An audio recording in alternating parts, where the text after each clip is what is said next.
Okay.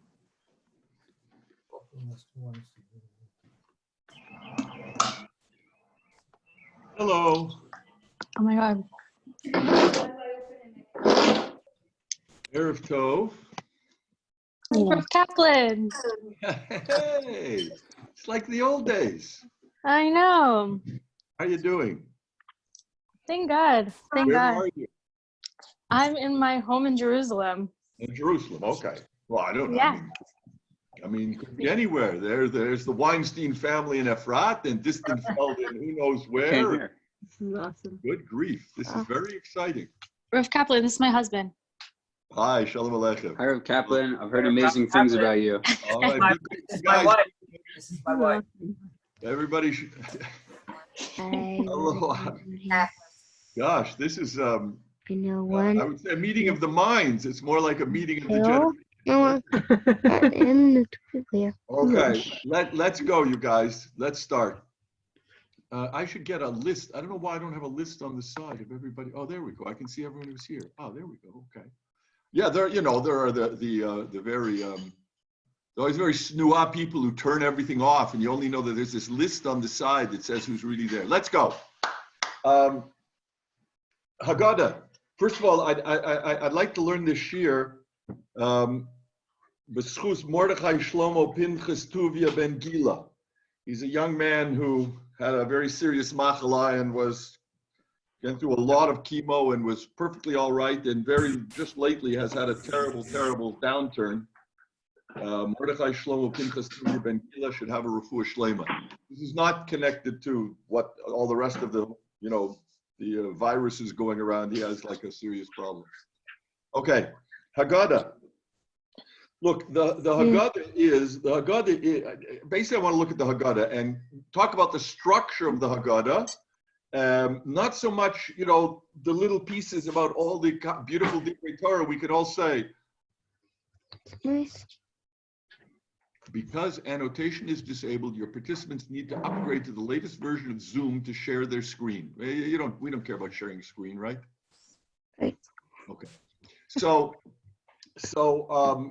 basically the structure of the Haggadah, not the particular details. So as you know, Pesach, there's certain mitzvahs, eating matzah. Moror was a mitzvah bisman habayit, korban Pesach, but certainly I think it's fair to say that matzah and Sipur Yitzias Mitzrayim are for us certainly the central mitzvot of the night. And if I would ask you, what's the pasuk in the Torah from which we learned that we want to recount the story of Yitzias Mitzrayim on Pesach? So of course everybody would say V'higadat levincha b'yom ha'hu, right? It should tell you so. It's an interesting Rambam. The Rambam actually learns the mitzvah of Sipur Yitzias Mitzrayim from a different pasuk, right? Perek Zayin in Hilchos Chametz U'Matzah, mitzvahs aseh shel Torah l'saper b'nisim v'niflaim shenatu l'avotenu b'Mitzrayim. Positive mitzvah to talk about the miracles that Hashem did. Right? Belel Chamisha Saba Nisan, the 15th day of Nisan, Shenemar Zachor at the Yom Hazeh Asher Yatzatem min Mitzrayim. Remember the day you went out of Mitzrayim. Kamo Shenemar Zachor at Yom HaShabbat. Zachor at Yom HaShabbat. The same way you Zachor at Yom HaShabbat on Shabbat, so Zachor at Yom Hazeh Asher Yatzatem min Mitzrayim. You remember the day you went out of Mitzrayim on the day you went out of Mitzrayim. Not from Higadah to Levincha, but that which is interesting. It's like that's a whole Devar Torah in and of itself.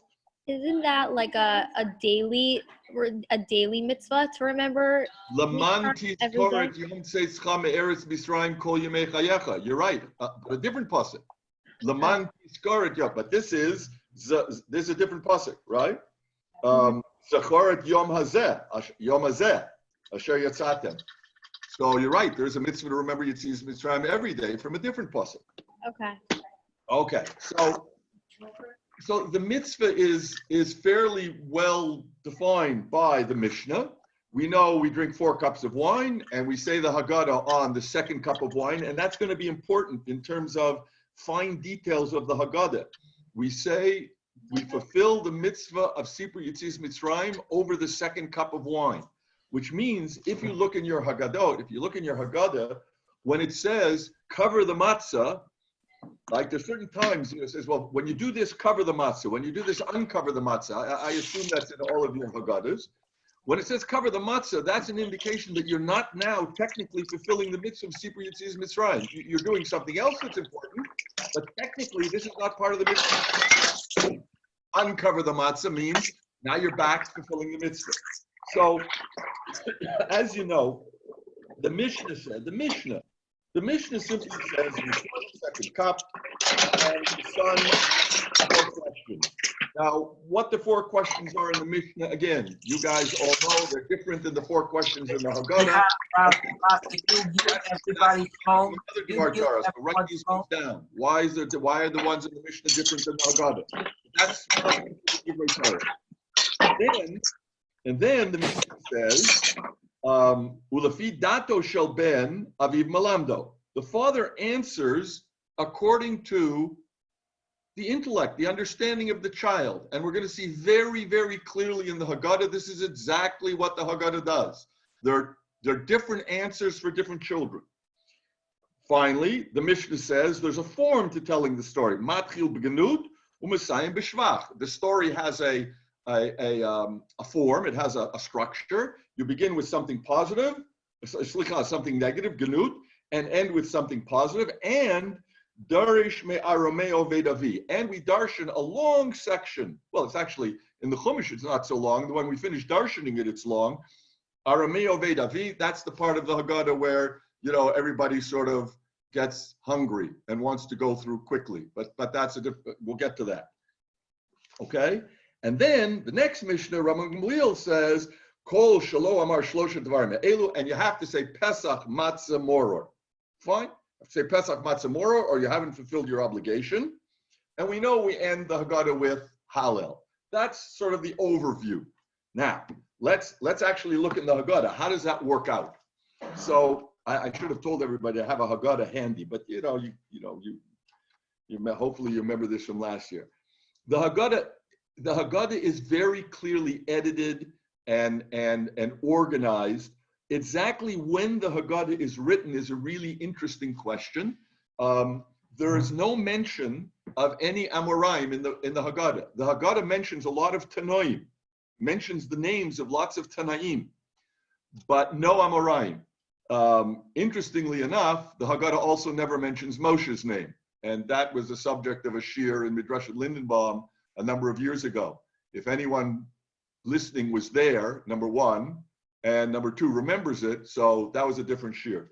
But it does mention Tanoim. Exactly when it's written, we'll see. The Haggadah certainly reflects halachic positions of Rav and Shmuel, early first generation Amoraim. It's a little hard to find later generations of Amoraim's opinions reflected in the Haggadah. There are clearly statements in the Haggadah. They're drawn word for word out of, for example, the Mechilta, Medrash Halacha, a Tanaitic Medrash on Sefer Shemot, word for word. So there's lots of Tanaitic material.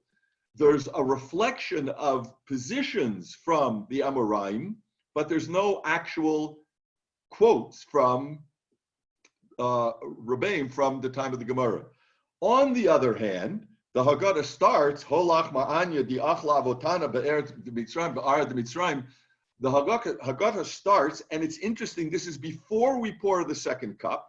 So understand, technically, we have not yet begun fulfilling the mitzvah of Sipur Yetzias Mitzrayim. We invite people to the Seder.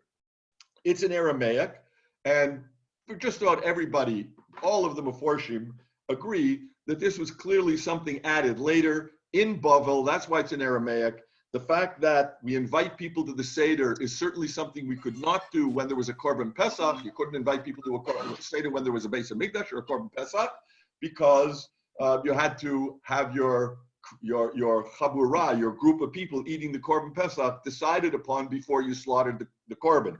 So Pesach night, it was too late to invite guests. Nevertheless, the real mitzvah of Haggadah starts with Manashtana. Right? And in most Haggadahs, again, I assume this is what it says in your Haggadah, it'll say, now we pour the second cup, because that's exactly what the Mishnah says. Pour the second cup, and the son asks a question, or 4 questions. Now, the 4 questions come out of the Mishnah. Again, as you know, the 4 questions we ask are not identical to the questions of the Mishnah. The Mishnah indicates questions that may have been asked at the time of Beit HaMikdash. The 4 questions are questions that do not relate to a Beit HaMikdash reality. But what I'd like you to look at and think about is that all of the questions have to do with eating, right? Matzah, moror, right? Haseva, matbilin. It's all about eating. Now, this is because, eating is the most important thing in the whole religion. So obviously, all the questions are about eating. But it's interesting. All of the questions are about eating. Now, the child who asks these questions, that indicates a certain orientation of the child.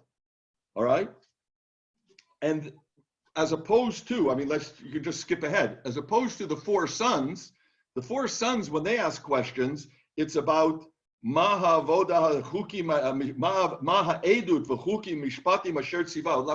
these mitzvahs?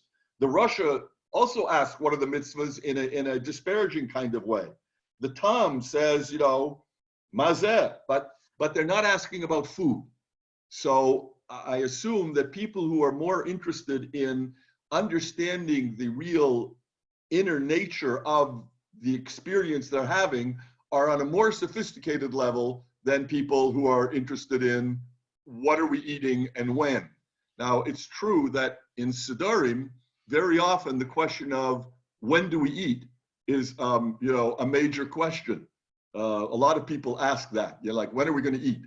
But to begin the whole Haggadah like that, like if people are asking as you sit down right after Kiddush, when are we eating? Well, that indicates a certain level of involvement in a deeper level of the process. So, so we ask 4 questions. And again, the common denominator of the 4 questions has to do with food. And then we have the answer. Avadim hayinu leparo b'mitzrayim. And again, in the Gemara, in the Mishnah, when it said matchil begenut u'mesayim b'shvach, you start with something negative and end with something positive. The Gemara, as many of you know, you've learned the Gemara, there's a machlokas Rav and Shmuel. Shmuel says you start with avadim hayinu.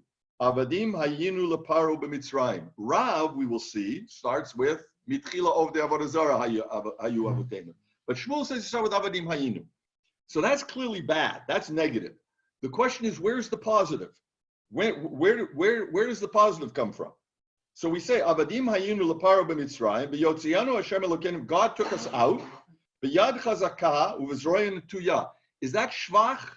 Matchil b'genut, u'mesayim b'shvach. It could be that shvach. On the other hand, it's just telling the story. And then we continue, v'ilu lohotz, if God had not taken us out, we'd still be slaves in Egypt. Right? Vafilu kulanu chachamim, and even if we were all chachamim, kulanu nevonim, and this is a direct quote of the Mechilta. I mentioned much of the Haggadah is taken right out of the Mechilta, right? Why does the Haggadah ask this? Why does the Haggadah have a havamina that a chacham or a navon or yodim et kol Torah would not say would not fulfill the mitzvah? Well, again, let's not talk about the Rambam, but according to most people, according to say for chinuch, for example, or according to how we probably would have answered the question, from where in the Torah do you learn the mitzvah of telling the story? It says, "V'higada televincha." Well, I'm not a ben. I'm, I suppose I am a ben, but I wouldn't define myself as a young child anymore. I'm chachamim, nevonim, yodim et Torah. So the havamina is v'higada televincha, and if you don't fit into that category, perhaps you don't have to tell the story. And then, of course, the Haggadah answers no. Certainly, everybody has to tell the story, regardless of the level of their sophistication. Now, that,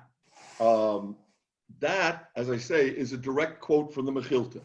The Mechilta, but it's interesting. The Mechilta learns that halacha from the question of the Chacham.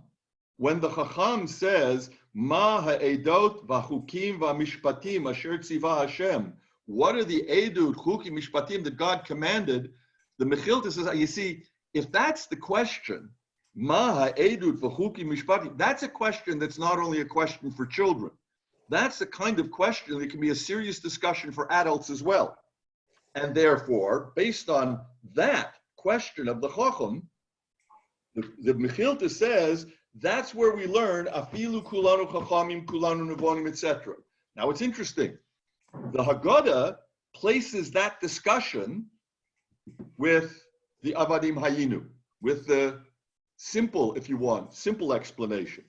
We're dealing now with I don't want to say the simple son because you'll think that's a Tom. We're dealing with the less sophisticated child. The child or the person, I mean, when I say a child, by the way, less sophisticated, it's not chronological. There are 40, 50, and 60-year-old children, and there are 16-year-old adults. So we're talking about a level of religious, emotional, spiritual maturity, not simply, the number of birthdays a person's had. So the questions manishtana are questions of the unsophisticated person. They want to know about the food, and they want to know about the very concrete aspects of the Seder. What's matzah? Why are we eating only matzah? Very, very concrete, graphic, experiential parts of the Seder. And our answer to them is very concrete and graphic. We schlepped blocking. We were schleppers in Egypt, right? And we weren't very well treated. It was rough, and Hashem took us out. So that's the discussion that we're having at the beginning of the Haggadah. Why then does the Haggadah bring in this idea? By the way, well, because here's where you have to say it. When the sophisticated person is asking the question, then it's obvious that those kinds of questions are appropriate even for people who are not children or not simple. But when we're dealing on the level of manishtana, why are we eating matzah? What's the reason? Why only matzah tonight? Or why are we dipping twice instead of once? So then there has to be an emphasis. The Haggadah has to add, and again, in the Mechilta, this idea is added in the Chacham. But the Haggadah says, no. When we're talking about the Chacham, we don't need to talk about that idea. When we're talking about Avadim Hayinu, a simplistic, straightforward kind of account made for a less sophisticated person, there we have to emphasize, by the way, if you're not necessarily that sophisticated person, then don't think that you're exempt from this mitzvah. Afilu kulanu chachamim. And we, excuse me, we emphasize that by saying, Kol hamarba l'saper b'yitzis mitzrayim v'reizim meshubah. And anybody who increases the story, that's a good thing. And then we give two examples. There are two ways to increase, to add on to the story. One is quantitatively and one is qualitatively. There's a quantitative addition. Ma'aseh b'Rabbi Eliezer v'Rabbi Yoshua v'Rabbi Eliezer ben Azariah v'Rabbi Akiva, and they were sitting and they told the story all night, right? Until the Talmidim said, oh, it's time for Kriyat Shema Shel Shachrit. Now, there are endless drushes on this one. But what does it mean? They didn't realize the night had passed. What does it mean, Kriyat Shema Shel Shachrit? And there's lots of divrei Torah on that one. But let's just get the structure. What it's emphasizing is you can tell the story at greater length. Then comes Amar Rabbi Eliezer ben Azariah, Harei ani keben shivim shana, v'lo zechiti shetem. I never understood why we say Yetzias Mitzrayim every night until Ben Zoma explained it. Now we're increasing our depth of understanding of the story. This is not a question of adding on in length, but I'm learning a new halacha. I never understood why we have to say Yetzias Mitzrayim in the third paragraph of Kriyat Shema tzitzis when we don't wear tzitzis at night. Why do we have to mention the third paragraph of Shema? It's talking about tzitzis, and now I understand it's because it also mentions Yetzias Mitzrayim, and you have to mention Yetzias Mitzrayim at night. Okay, but what's this doing here? Why that's a nice halacha. It's a wonderful idea. Why is it here? Why did the editor of the Haggadah put it here? Because I want to show that when it comes to adding or telling the story in a more complete fashion, there's time, there's telling it longer, which, again, that gets back to our person who just wants to eat. It's enough already, right? Well, yeah, look, you have to eat the afikomen before chatzot. That's what the Shulchan Aruch says. So there is a limit. Apparently, they kept talking after they'd eaten the afikomen, or after they'd finished eating. They kept saying divrei Torah all night. But you can add on to it in terms of length, or you can add on to it in terms of sophistication, depth, new halachas. Okay? Then we have a song. Baruch Hamakom Baruch Hu. Baruch Shenatan Torah Le'amo Yisrael. Baruch Hu Keneged Arba Banim Dibra Torah. Now, it's interesting. Sometimes when there's songs, like when we get to Hisha Amda, which is, I don't know how they said this before we had the latest tunes, but for example, when we get to Hisha Amda Lavotenu a little later, the Haggadah is going to say cover the matzah. That's a song that's not really part of the mitzvah. But Baruch Hamakom Baruch Hu, that's part of the mitzvah of Sipur Yitzis Mitzrayim. And I'm going to suggest to you that this is the shvach. Avadim hayinu leparo b'Mitzrayim. There are meforshim who say matchil b'genut. Avadim hayinu leparo b'Mitzrayim. V'yotzianu Hashem Elokeinu misham. That's the shvach. Maybe. But then we really finished. I'm going to suggest the shvach is Baruch Hamakom Baruch Hu. Baruch Hashem. We finished telling the story. We explained that this story, although we're talking to a simple child, don't think that it's only for simple people, it's for sophisticated people. We're talking to people who are fundamentally interested in the physical nature of the redemption, and we'll talk about the physical nature of the salvation, right?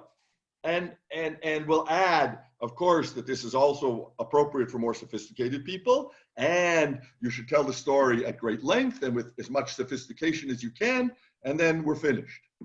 Now let's start again. We finished one version of the Haggadah.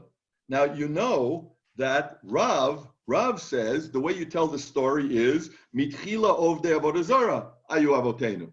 But it's interesting. Before you do that, you start with 4 questions again. So we had 4 questions. Now let's have another 4 questions. We start with the 4 questions, except this time the 4 questions are questions of sons. They're not anonymous. Manishtana halayla azeh. They are questions from, identifiable people. And as I said, they come, all of these, again, also come right out of the Mechilta. The Mechilta quotes all of the questions. In fact, some of the questions appear twice in the Mechilta, and we'll see. One of the famous questions in the Rosha is when it says, right, the Rosha says, Maha avoda azot lechem, what's this avoda for you? Lechem v'lo lo, he excludes himself. Lefisha hotzi et atzmo min haklal, because he excludes himself, then one version in the Mechilta says, so you exclude him. Mida keneged mida. As you know, our Haggadah has this rather strange statement that ata haket shinav, you knock out his teeth, you hit his teeth, with all of various explanations of what that means. But that's also a different version of this conversation with the Russia that's found in the Mechilta. So 4 more questions, because we start with questions. That's the way. I'll be with you soon, sweetie. Well, what? In other words, it's interesting. You notice in the Mishnah, the Mishnah said "V'kana ben shoel," meaning apparently the Mishnah thought that is the way you start. But the Mishnah doesn't include this version. It doesn't include a second version of how to start with questions. So that's the Mishnah. This is the Mechilta. This is Medrash Halacha. So, did Rav say Shmuel's Haggadah? Did Rav also say Avadim Hayinu? Did Shmuel also say Mitchila ovdei avodah zara hayu avotenu? Probably not. Very likely not. According to many of the Meforshim, no. Did the Mishnah says Kana ben Shoel? You asked 4 questions. Well, that's a Mishnah. I assume both Rav and Shmuel. I assume everybody did that. Did everybody have the 4 sons? Well, it's a Mechilta. it's not something that we had to make up. But in the Seder, did everybody ask this question of the four sons? So my suggestion to you is no. But the four sons fit with the version of the Haggadah that's Rav's version, Mitchila Ovdei Avodah Zarah, because before we get to Rav's version of Matchil Begenut U'Mesayim B'Shvach, you have to follow the same structure. You can disagree about what the Genut is and what the Shvach is. Shmuel said the Genut is Avadim Hayinu, and Rav says the Genut is Mitchila Ovdei Avodah Zarah. We can disagree about that, but the Mishnah set a structure. The Mishnah said it starts with questions. The four questions of the Mishnah, Bavakasha. But Rav says those aren't the appropriate questions for my version. The Mishnah is giving an example of questions, I suppose, according to Rav, but and we will of course say them. But Rav says, for me, I'm talking about a different version of the story, and the questions that introduce that version of the story, if you think about it, there's no mention of food. They're all abstract questions. They're questions of understanding, of knowledge, of Talmud Torah. Right? Chacham, ma ha'edut v'chukim mishpatim. What are these edut chukim mishpatim? What's the understanding of all these mitzvahs we're doing? The Rosh, again, in a disparaging fashion, but ma ha'avodah zot lechem. He's disparaging, but he's talking about avodas Hashem. The Tam, mazeh. What is this? He doesn't say, what are we eating? When he says mazeh, right, the answer, he's not asking, what's this matzah? Because we answer him, b'chozik yad hotzianu Hashem mitzrayim. Well, we could say, well, we didn't have time to let the dough rise if we wanted to talk about matzah. We're talking about Yitzias Mitzrayim. And clearly, the Eno Yodei Lishol, we got it to Levincha b'yom ha'hu. Meaning, it's a whole different approach to the Haggadah. And the approach is going to be not focusing on the physical redemption, but certainly something spiritual. And in fact, we'll see so much not focusing on the physical redemption that it's almost, I'd say it's almost forgotten. So we have to ask our abstract questions. We have to ask our abstract questions. And then what happens? So then we say, Eino de Elishol says, Ba'avur zeh asa Hashem li b'tzeitzi miMitzrayim. And then we have like a sort of a funny kind of statement. Yochel mi Rosh Chodesh. You might think that you should do this from Rosh Chodesh. Talmud Lomar, no, b'yom ha'hu. B'yom ha'hu, if you b'yom ha'hu, maybe you're supposed to do it today. No, ba'avur zeh. Zeh, we only say when we say it now when there's matzah in front of us. Now, if you think about it, this is parallel to the first versions of the story, giving examples of kamut and echut. Meaning, after the first version of the story asked its questions, it sort of went on a little bit of a tangent and said, well, are you supposed to, how do you tell the story? How long? How deep? Here, our question is when. That's interesting. And here, the question of when comes before we actually start telling the story. Before we actually start telling the story. Meaning, if you think about it, what's the first question you have to ask before you do a mitzvah? What's the zman, right? And we say, like, is it the time yet? Can I do it yet? Or usually people are asking, is it too late? Did I miss zman kriyat shema? Did I miss? But you have to know, am I doing a mitzvah now? Before I can start, the four sons ask, what is the nature of this mitzvah? Well, who says there's a mitzvah altogether? Let's start from the beginning. There's a mitzvah, apparently. When do you do it? Oh, now. Okay. And then Rav starts his explanation. And again, it begins with gnut, ends with shvach. But again, I'm going to ask the same question. Where exactly is the shvach? So on a simple level, it says, Mitchila ovdei avodah zarah hayu avotenu. At the beginning, our forefathers worshipped idols. Vakshav kirvanu amakom lavodatos. You say that's the shvach. And now we serve God. Now, if that's the case, then the entire story of Yetzias Mitzrayim has nothing to do with Yetzias. I mean, you never have to mention Yetzias Mitzrayim. We just fulfilled the mitzvah of telling the story of Yetzias Mitzrayim, and the way you do that is begin with Gnut and end with Shvach. So that's what we did, and we never even mentioned Mitzrayim. Now that's a rather strange idea, I would suggest. That seems to me to be a rather strange idea. So let's go on. So maybe that's like the same as Shmuel, Avadim Hayinu Lapar b'Mitzrayim v'Yotzianu Hashem b'Yad HaChazak v'Znor to it. That's like also that's sort of the introduction to the story. And the Shvach is a separate. We'll tell what we have to say. We'll say what we have to say about the story, and then at the end we'll say Shvach. Except in this version, what happens next? The Haggadah quotes a pasuk. V'yomer Yoshua el kol ha'am, kol amar Hashem Elokei Yisrael be'ever nar yashu avotenu.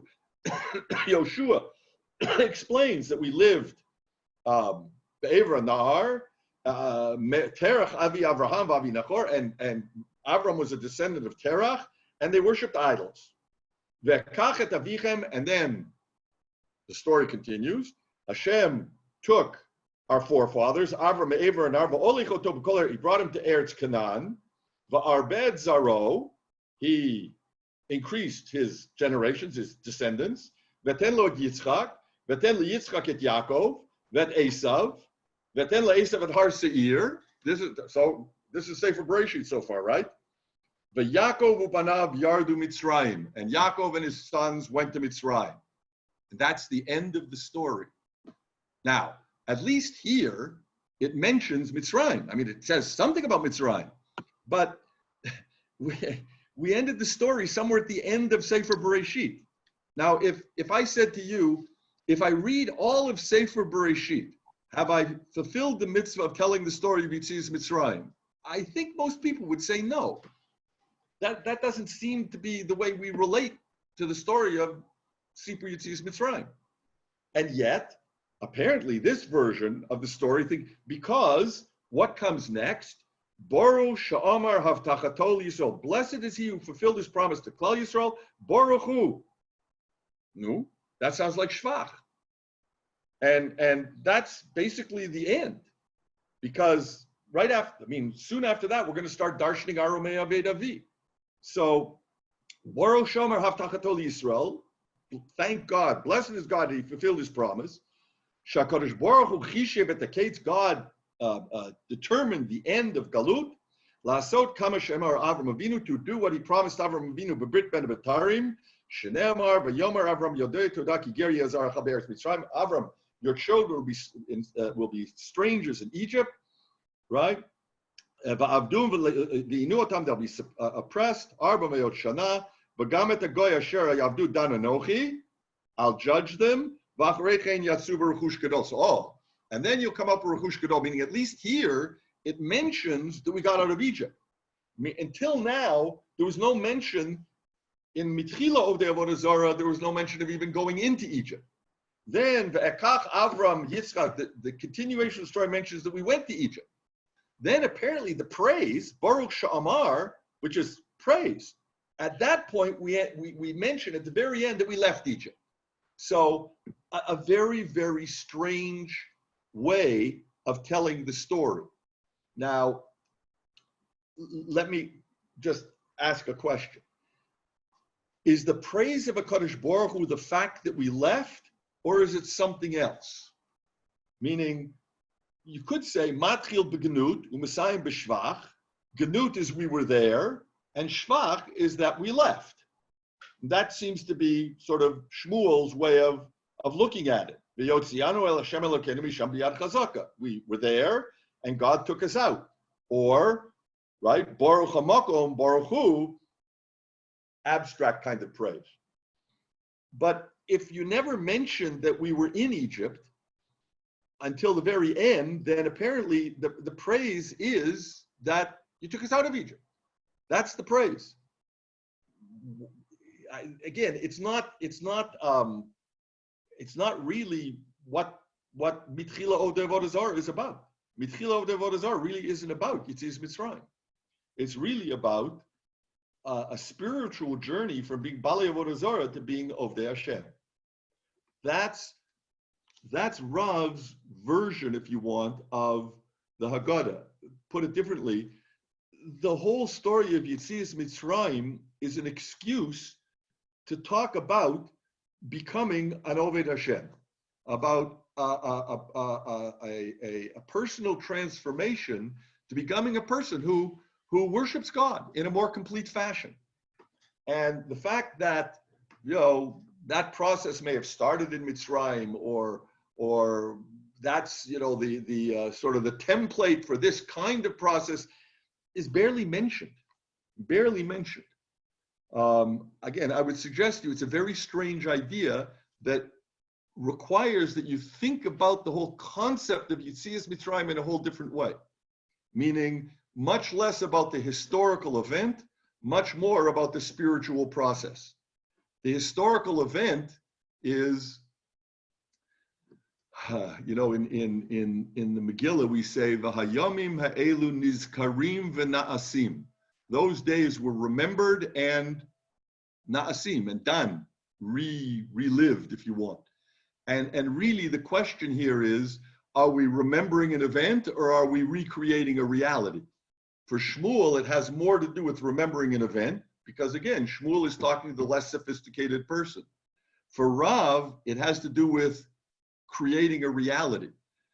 That reality was first perhaps created in Yetzias Mitzrayim, but Nizkarim v'na'asim, the emphasis now is on na'asim, of doing it again. So a very, very strange, as I say, a very strange way of telling the story. Then after Baruch Sha'amar, we say V'hi Sha'amda. Now, I don't know why V'hi Sha'amda is here exactly. It might be because everybody's ready to sing a nice song. Like everybody, it's been heavy. Now we did the fun parts, and now we're going to get to the part where everybody's starting to get hungry because, 5 different children said Manishtana, and that was a lot of fun. And everybody, was very happy with how their children said Manishtana. And then we had 4 sons, and there's endless Divrei Torah on 4 sons, and everybody had a Divrei Torah on the 4 sons. And now we need a break. But it is interesting. V'hi Sha'amda, the instructions in the Haggadah, Al Pi the Arizal, are that we cover the matzah. Technically, we're not now fulfilling the mitzvah of Sipur Yetzias Mitzrayim. It is it's a break in the middle. All right? Why specifically this should be a break?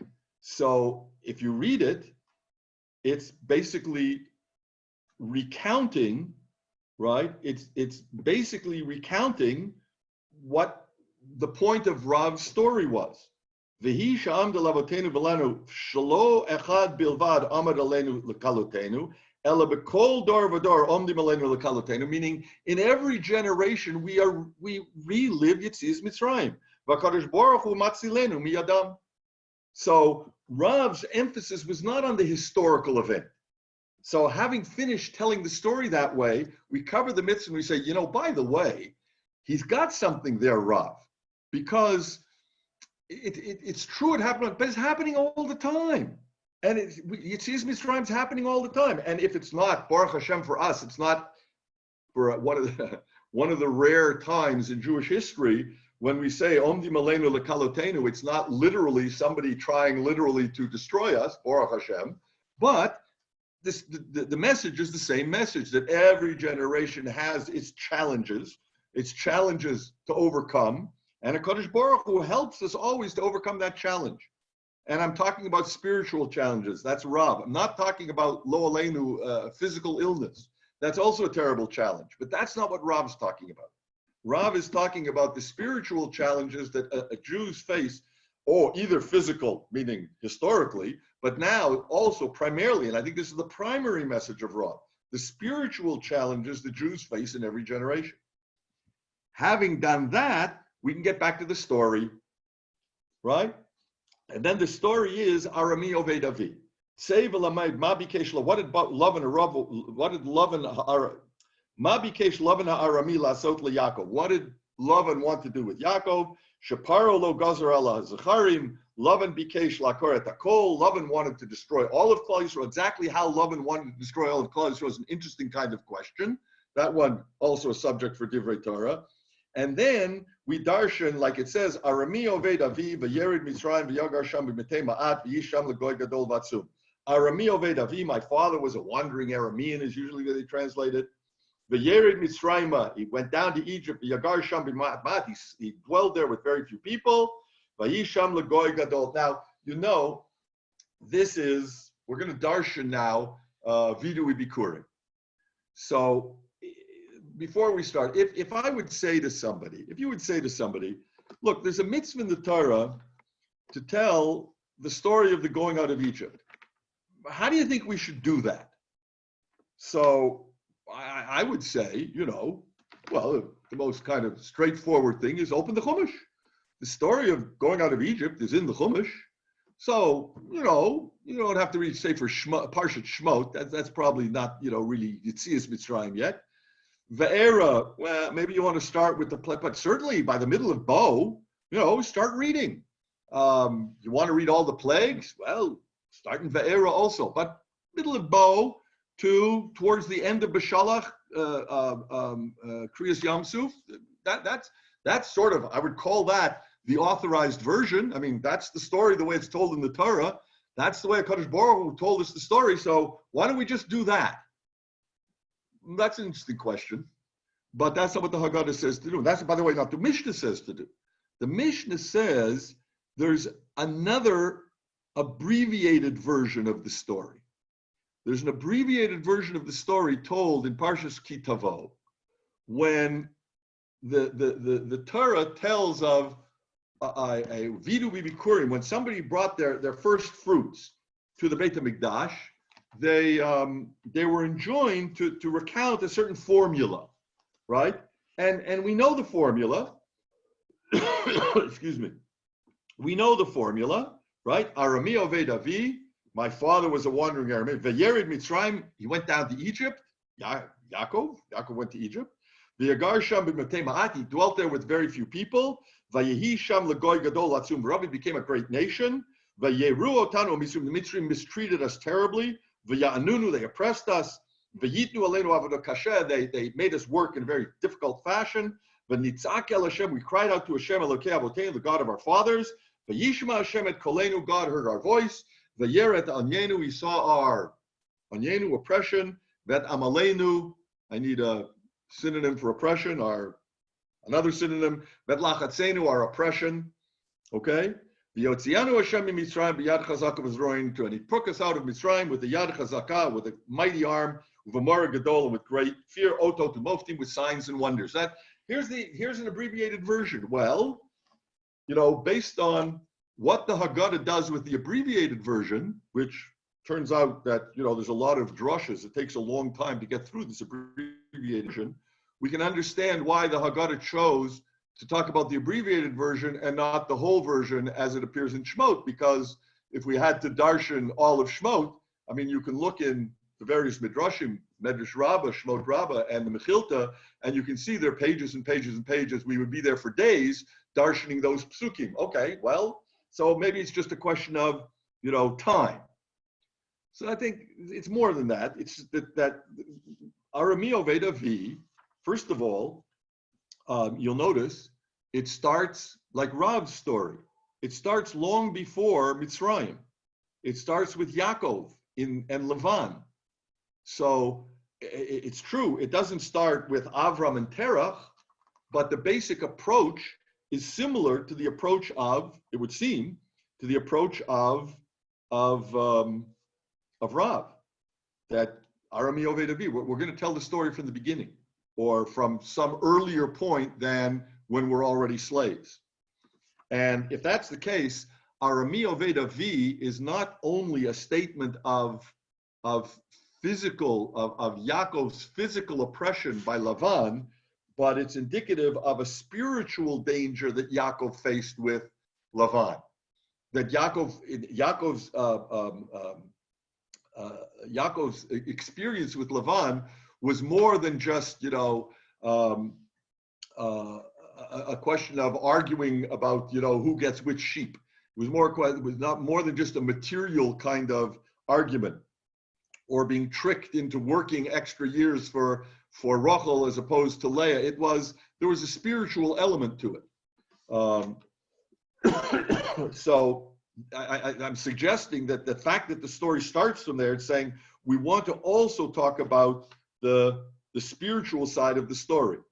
But when the Haggadah starts to darshan the story, it starts from Vayerid Mitzrayim. It starts from the story of Mitzrayim. It mentions Arami Oved Avi, but if you remember the drushes, it doesn't darshan that pasuk, right? It doesn't darshan that pasuk. It starts from the next pasuk in the psukim. Vayerid Mitzrayim, Vayagar Sham, right? We went down to Mitzrayim, Anus Al Pi Adibur, we dwelt there. B'matei Me'at, there were only 70 people. Vayisham Goy Gadol, we became a great. And the Haggadah darshans literally word by word through the psukim. All right. Again, why? Because this is really telling the story. This is really telling the story. This is not Shmuel's sort of abbreviated one-line version. We were avodim and God took us out. This is not Rav's spiritualization of the entire story, not mentioning Yetzias Mitzrayim at all. This is literally going through step by step through the entire story. And I would suggest to you that in a certain sense, this is the ikar of the whole Haggadah. Even though, the fun parts, as I mentioned before, the 4 questions, all the kids say 4 questions and it's incredibly cute. And then 4 sons and there's endless divrei Torah. And by the time we get here, people are starting to get nervous. And maybe this is, there are less drushes. Maybe there are, but people don't say them. People are like getting nervous. This really is the story. This is where we tell the story of going out of Mitzrayim in some detail. And it's based on the Torah's recounting of the story. All right? So, again, without going through all of the details, suggestions, sit down, learn the Midrashim, go through that part of the Haggadah carefully. That's really the story of Yetzias Mitzrayim on a simple level. And at the end of that story, we do something that's very appropriate. We take one aspect of the story, the Makot, and we expand it, and we talk about each of them, and Dam, Svardei, Akinim, Arov. We have a whole ceremony involved. We spill a little bit of wine. We dip fingers in wine, right? And then we do what we did before again. We get to Yom Suf, and all of a sudden, if there were 10, this is Hareza Meshubach, right? We're telling the story now, but let's expand on the story. If there were 10 plagues in Mitzrayim, then Rabbi Yossi Glili says, oh my goodness, there must have been many more at the Yam Suf. There were 50 or 200, Rabbi Eliezer, or 250, Rabbi Akiva, Hareza Meshubach. Kol Amar B'Lesaper B'Yetzias Mitzrayim. And let's not forget that Kriyat Yam Suf is part of Yetzias Mitzrayim. In other words, we sometimes forget. I mean, the seventh day of Pesach is Kriyat Yam Suf, but the story of Yetzias Mitzrayim doesn't end when we walk out. The story of Yetzias Mitzrayim ends, as it were, with on one level with Kriyat Yam Suf. Okay. Then finally, and again, I want to make sure I want to end and have some time for questions, and also I want to make sure we don't run into the next year. But then we get to the next Mishnah. Right? All of this was, all of what we've done now is basically one Mishnah. Right? Matchil b'gnut b'shai b'shlag, dorish me'aramei oved avi, right? And then ad shigmar kol parsha, finish the parsha, and hareza meshubach, add on a little bit, 200, 250 plagues, etc. Then the next Mishnah said, Rabban Gamliel haya omer, kol shalo amar shlosha devarim elu, Pesach, Matzah mor lo yatsi b'Pesach lo yatsi dei chovato. You have to say 3 things to fulfill the mitzvah: Pesach, Matzah, and Mor. That's Rabban Gamliel. Now, Rabban Gamliel is Shitas Rav or Shitat Shmuel? Pesach, Matzah, Mor. It's all food. Rabban Gamliel says, let's go back to food. It's all eating again. This is the 4 questions. This is the sheet of the 4 questions. Rabban Gamliel says it's all very well. Everything you did was great, but if you didn't talk about Pesach, Matzah, Mor, you haven't fulfilled properly your obligation, which means again food. that's the, if you want the sort of the basic, the simple, straightforward recounting of the story. Finally, we end basically with a statement. B'kol dor v'dor chayav adam lerot et atzmo ki'ilu hu yatsa miMitzrayim. That's Rav. That's not Shmuel. That's Rav. That Mitzrayim is an ongoing process. It's an ongoing reality, and that's really the end of the Haggadah. Then we say Hallel. We start Hallel. And we can talk. I don't want to talk about the Machlokes, Beit Hillel, Beit Shammai, but which parts of Hallel we say. But that's the basic structure of the Haggadah. Meaning there are two themes, and they keep playing back and forth on each other. Is it primarily physical, or is it primarily a spiritual story? Are we talking about food, matzah, moror, dipping, leaning while we eat? Or are we talking about serious questions? Maha avoda hazot lachem. Well, even though it's a Russia asking it, it's a real question about mitzvahs. All right. Are we telling a story, a historical story, or according to Rav, you can basically fulfill the mitzvah without even practically not mentioning Mitzrayim. You don't even mention the word Mitzrayim. Rabban Gamliel, food, right? Arami Oved Avi, oh, that's Mitzrayim. That's Mehadrin min Mehadrin. That's not Rav, even though it starts a little, but that's telling the actual story of going out of Egypt, the authorized version as recounted in Parshat Ki Tavo. So that's really that's the structure of the Haggadah.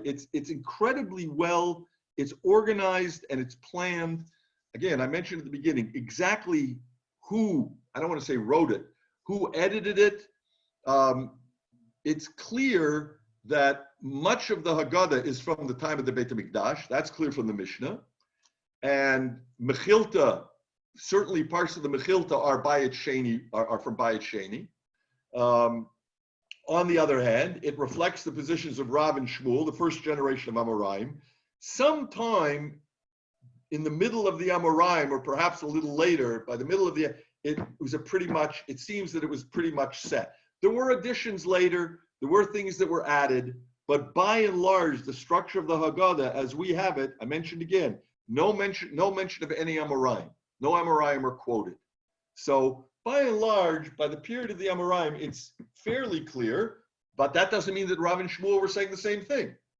Rav might have said his, Matchil B'Ginutu B'Sayim B'Shvat, Shmuel might have said his. At some point, they were put together. Certainly by the time of the Rishonim, the Haggadah is very, very close to what we have today. There are those who say it's already the time of the Gaonim. It's basically identical with what we have. Exactly when it's edited is not clear, but one thing is clear. It's very, very well organized. It has certain themes. The pieces follow one on the other. And if I know where I am in the Haggadah, if I can navigate through the Haggadah and know what is it that I'm doing right now, that gives me a very different way of looking at the little pieces that I'm darshaning. So, for example, when I look at the four sons, and I say the four sons are Rav's equivalent of the four questions of Shmuel. So then I should look at those in a particular way.